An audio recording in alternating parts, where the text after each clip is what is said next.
In Glastonbury, this sound is almost as good as gold, and almost as hard to come by for people like Andre Wilson. This is my second spot. I got 10 bags from Home Depot. They're sold out. Cat's Ace Hardware in Glastonbury was several people's saving grace Saturday evening. But the demand there was also intense. This is what the shelves looked like ahead of the ice Wednesday night. Fast forward 3 days, those shelves full of ice melting solutions were now bare. Store employees say around 12 tons of salt were sold Saturday, and before the sun even set, this was all that was supposedly left in Glastonbury. A few miles away, typical pre-storm crowds flooded grocery stores across the greater Hartford area.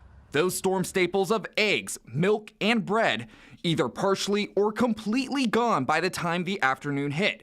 Not even a store's one egg carton policy could slow things down enough. This is my first stop, and then I may hit up an Aldi's later on. Diana Gallagher told Fox 61 she wasn't surprised by the crowds, especially given the Super Bowl. But Gallagher hopes her plans will stay in place for the rest of the weekend. We do have a competition tomorrow in Bridgeport, so we're hoping that the roads are cleared adequately in time.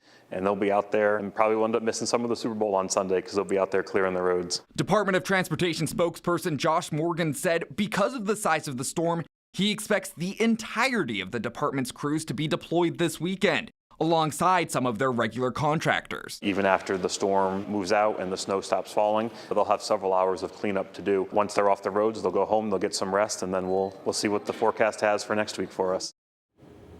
Now, Morgan tells us the best thing to do is avoid being on the road through Sunday morning and make sure that you budget extra time when you do end up driving outside over the next few days and pay attention to where plows are on the road. Now, be sure to check in with Fox 61 Morning News starting at 6 a.m. tomorrow. You can also download the free Fox 61 News app to keep with our weather impact team anywhere and anytime.